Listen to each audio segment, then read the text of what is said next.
olinya, BBM-nya pakai bensin apa pakai ini, harus dirawat. Biar apa? Biar jos. Harus penuh, jangan diporsir, dinaikin doang. Zikir juga begitu. Kalau zikir nggak dirawat, lelet. Ya, disuruhnya 165, 3 mulu. Ya, mogok jadinya. Mogok. Zikir ini dirawat seperti kendaraan kita. Zikir itu harus dirawat. Ya, dirawat. Tidak boleh sembarangan. Kendaraan kita juga. Kita nggak bisa asal kita cuma naikin doang. Oli nggak pernah diganti, bensin nggak pernah diisi. Ya, malah repotin diri sendiri. Mogok nuntun kita. Begitu pula zikir. Guru kita berpesan minimal 165, lebih banyak, lebih bagus. Tuhuri dan juga para wakil takin yang lain, Bunda Haya, Bunda Dr. Sari, Bapak Profesor Piatno, wabil khusus kepada Sohibul Hajat. Pada pagi hari ini Bapak Haji Oting Afani dan seluruh keluarganya semakin diberikan keberkahan. Semuanya, segalanya, selamanya. Dari Allah melalui guru-guru kita, bil khusus melalui pengersa Abah. Ikhwan akhwat yang dimuliakan Allah Subhanahu wa taala, kita ciptaan Allah, manusia, jin itu diciptakan oleh Allah untuk tujuan utamanya adalah supaya kenal dengan Allah. Wama dalam Al-Quran surat Az-Zariyat, wama khalaqtul jinna wal insa illa liya'budun. Tidak aku ciptakan jin dan manusia kecuali untuk ibadah kepadaku. Liya'buduni. Banyak sekali ahli tafsir yang menafsirkan liya'buduni, tapi yang diambil oleh para ahli sufi, maksud liya'buduni adalah liya'rifuni. Supaya mereka ma'rifat kepadaku. Jadi Allah menciptakan kita, manusia, menciptakan jin ini supaya kenal dengan Allah, liya'rifuni. Kenalnya ini adalah liya'budun, melalui proses ibadah. Jadi ibadah harus sampai kepada ma'rifat. Ma'rifat hanya ditempuh oleh orang yang beribadah. Tidak terpisahkan, nggak bisa orang ma'rifat nggak pakai ibadah, nggak ada, nggak bisa. Ya. Ya. Maka dari itu Syekh Ibnu Ruslan dalam Nadum Zubat itu mengatakan awalu wajibin alal insani ma'rifatul ilahi bistiqoni. Pertama kali kewajiban manusia adalah ma'rifatul ilahi, ma'rifat kepada Tuhannya. Ya. Sebelum dia belajar yang lain, sebelum dia pinter yang lain, harus makrifat dulu kepada Allah biar tahu siapa yang dia sembah. Ya. Jadi ma'rifatul ilah ini awal wajibin. Awal kewajiban bagi manusia adalah makrifat kepada Allah. Ya. Bagaimana caranya makrifat kepada Allah? Inilah dicontohkan oleh Rasulullah Sallallahu Alaihi Wasallam melalui peristiwa yang namanya Isra Mi'raj Kanjeng Nabi Muhammad Sallallahu Alaihi Wasallam. Maka di bulan Rajab ini mulia. Salah satu kemuliaan bulan Rajab itu adalah karena ada peristiwa besar yang dialami oleh Rasulullah, yaitu Isra Mi'raj. Ya, orang umum bilangnya Isra Mi'raj. Ya, monggo silahkan. Nah, maka Rajab itu ada yang memberikan keterangan, rohnya adalah Rasulullah, jimnya adalah Jibril, baknya adalah Buraq. Ya, jadi bulan Rajab ini ada peristiwa besar yang pemeran utamanya adalah 3 makhluk Allah, yaitu Rasulullah, kemudian malaikat Jibril, dan Buraq. Itulah peristiwa Isra Mi'raj Kanjeng Nabi Muhammad Sallallahu Alaihi Wasallam. Ini satu peristiwa memberikan pelajaran kita. Kalau pengen ma'rifat kepada Allah, contohlah peristiwa ini. Apa? Ada 3. Yang pertama adalah sosok Jibril. Sosok Jibril Ini dalam bahasa tasawuf, Jibril ini adalah sosok mursyid, sosok guru mursyid, gaib yang mengantarkan Rasulullah ke hadirat Allah Subhanahu wa Ta'ala. Ini memberikan pelajaran kepada kita. Siapapun manusia, kalau pengen ma'rifat kepada Allah, harus dibimbing oleh seorang mursyid yang sudah sampai kepada Allah Subhanahu wa Ta'ala. Siapapun dia, sepinter apapun orang, manusia sepinter apapun, kalau pengen makrifat kepada Allah harus dibimbing oleh guru mursyid. Ini dicontohkan oleh Rasulullah. Orang sekelas Rasulullah saja makrifat kepada Allah, sowan kepada Allah, dibimbing oleh mursyidnya, malaikat Jibril. Apalagi kita orang biasa. Orang sekelas Imam Ghazali, dulu sebelumnya belum punya mursyid, nggak nyampe. Dengan ilmunya nggak nyampe. Harus dibimbing oleh seorang guru mursyid. Orang sekelas Ibnu Athaillah, orang sekelas Syekh As-Sa'roni, nggak bisa menuju kepada Allah sendirian, gagal total. Ya. Jadi intinya orang yang berangkat menuju kepada Allah, ma'rifat kepada Allah. Nggak ada pilihan lain kecuali harus dibimbing. Kalau nggak ada mursyid, inilah yang disampaikan oleh guru-guru kita, man la syaikholahu fa syaikhuhu syaiton. Siapa yang tidak punya guru mursyid yang membimbing dia menuju kepada Allah, maka yang bimbing adalah setan. Karena perjalanan menuju kepada Allah ini nggak sembarangan. Perjalanan yang sangat panjang. Banyak lika-likunya, banyak gangguannya, banyak godaannya.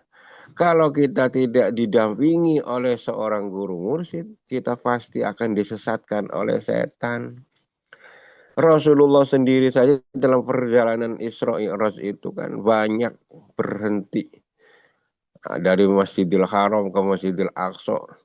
Berhenti dulu di Madinah, suruh sholat. Ya, Rasulullah nanya, Jibril ini di mana? Ini Madian. Berangkat lagi, ini Thaibah. Ya. Berangkat lagi, berhenti lagi. Ini di mana Jibril? Madian. Ya, tempat istirahatnya Nabi Musa ketika dikejar Fir'aun. Sholat lagi, berangkat lagi. Ya. Sampai ke Bukit Tursina. Ya, berhenti lagi. Nah, Rasulullah tanya lagi, ini Jibril di mana? Ini adalah Bukit Tursina, di mana Nabi Musa dulu sering berkomunikasi langsung dengan Allah. Berangkat lagi, berhenti lagi di Bethlehem, Baitul Lahmi. Rasulullah nanya lagi, ini di mana Jibril? Ini adalah Bethlehem, tempat kelahiran Nabi Isa.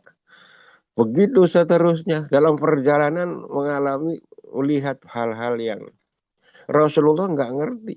Nah, karena dibimbing oleh seorang mursyid, didampingi oleh seorang mursyid, maka semuanya jadi jelas. Oh, ini di sini, gini, gini, gini, gini, gini. Kalau dia berjalan sendirian, ya, kalau dia sendirian, tidak ada yang bimbing, nanti pelangga-pelongo, pasti disesatkan oleh setan pada ujungnya. Ya. Disesatkan oleh setan. Maka jangan legek. Ya. Maka guru kita sering ngomong, sehebat apapun, sealim apapun manusia, meskipun udah jadi kiai besar, pesantrennya 1000 lantai, santrinya ribuan, kalau tidak ketemu dengan guru mursyid, dia belum apa-apa, nggak bakal nyampe kepada Allah Subhanahu wa Ta'ala. Nah, jadi inilah prosedur. Yang pertama, ini harus ada mursyid. Untuk bisa sampai makrifat kepada Allah, kita butuh dibimbing oleh seseorang yang sudah makrifat kepada Allah. Mursyid. Guru mursyid. Yang kedua, untuk bisa sampai kepada Allah bukan saja butuh kehadiran mursyid, tapi juga butuh proses talqin. Rasulullah SAW Sebelum berangkat Isra Mi'raj itu kan dibelah dulu, dibelek dulu dadanya secara dohir, ya. Dadanya dibelah, disucikan dengan air zam-zam, dimasukkan bibit iman, bibit takwa. Ya. Itu secara syariat seperti itu. Dibelah dulu dadanya. Ini adalah isyarat talqin. Makanya dibelah dada itu dari bawah pusar sampai ke atas. La ilaha illallah. Dibersihkan dulu. Talqin. Talqin ini nggak bisa diremehin. Orang bergaul dengan guru mursyid, menjaga guru mursyid, setiap hari nempel guru mursyid. Tapi kalau tidak talqin, ya sama kayak Abu Thalib. Abu Thalib itu dari Rasulullah kecil juga udah membela. Ada yang gangguin Abu Thalib membela, ya. Tapi kenapa terpisah nanti di akhirat? Karena terpisah ini karena Abu Thalib nggak ikut kepada Rasulullah, nggak talkin kepada Rasulullah. Ya, begitu pula sekarang. Mungkin ada seorang secara dohir dekat dengan Abah, dengan guru mursyid. Ya, rumahnya juga mungkin dekat-dekat situ, nempel rumahnya dengan rumah Abah. Ya. Tapi kalau tidak talqin nggak bakal nyampe kemana-mana. Pasti nanti akan terpisah. Jangankan di akhirat, di dunia saja sudah terpisah. Inilah butuhnya talqin. Dibersihkan dulu. Kenapa harus dibersihkan? Karena Rasulullah akan menghadap kepada zat yang maha suci, Allah subhanahu wa ta'ala. Allah adalah zat yang maha suci. Tidak akan bisa ditemui kecuali oleh hambanya yang benar-benar suci. Nah, maka dibersihkan dulu. Untuk menghadap Allah harus suci. Makanya kita secara syariat juga. Kita mau ke masjid aja menghadap Allah. Ya kita wudhu dulu. Yang punya junub mandi dulu. Baru kita bisa menghadap. Nggak boleh, haram. Kita dalam keadaan hadas, nggak punya wudhu, kita sholat. Itu hakikatnya nipu Allah. Ini pelajaran buat kita. Untuk menghadap Allah itu harus suci. Kalau hati kita nggak suci, kita nggak bakal bisa ketemu dengan Allah. Maka ini adalah proses yang namanya talqin. Talqin adalah proses pembersihan dosa.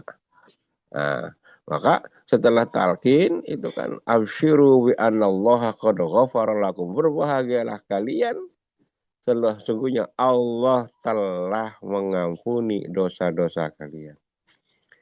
Maka orang biasa kita rasakan sendiri. Setelah kita ditalkin, ibadah-ibadah kita jadi meningkat, enteng jadinya. Enteng, kenapa? Dibantu energinya juga oleh guru mursyid. Yang lagi tidur dibangunin, yang lagi sibuk diingetin. Siapa yang ingetin? Allah melalui guru mursyid. Udah azan, mau azan. Nah, diingetin.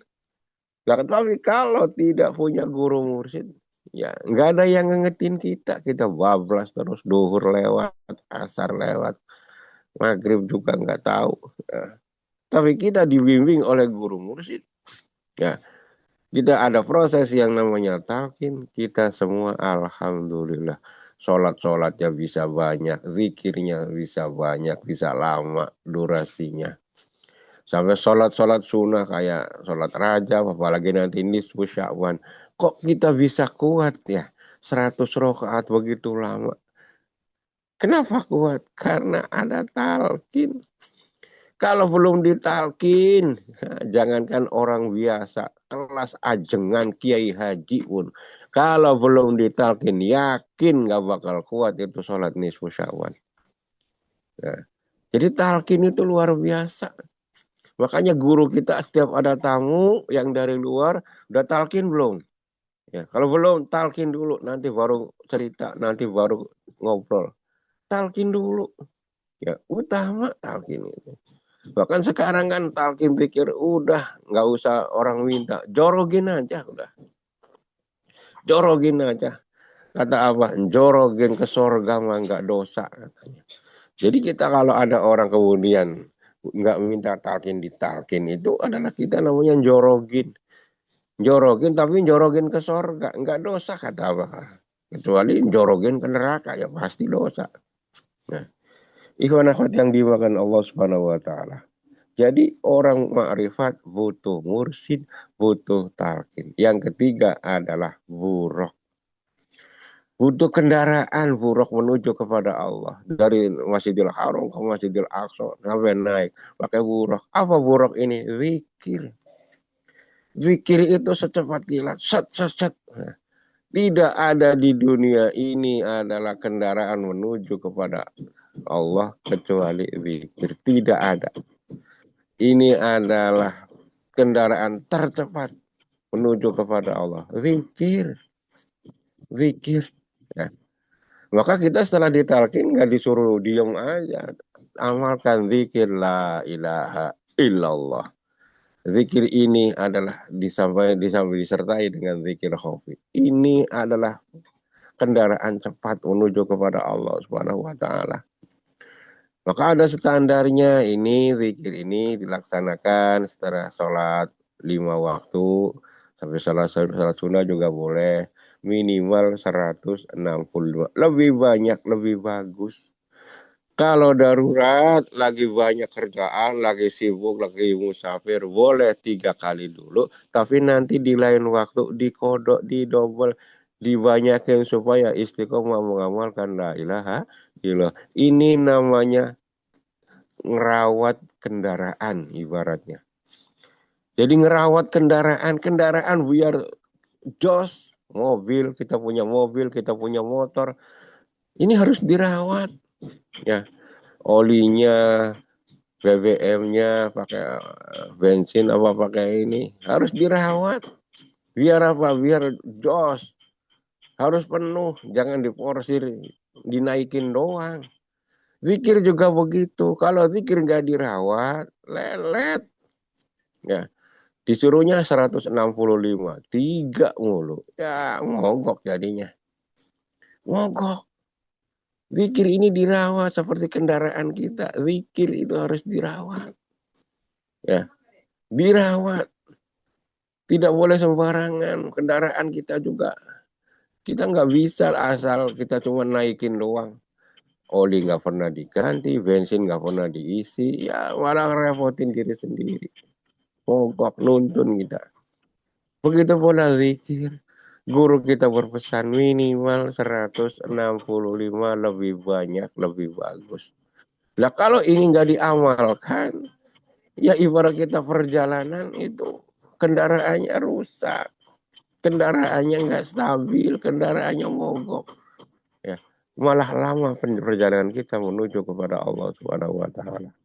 Inilah pelajaran berharga. Untuk makrifat kepada Allah, kita butuh mursyid, kita butuh talqin, kita butuh zikir yang ibaratnya kendaraan.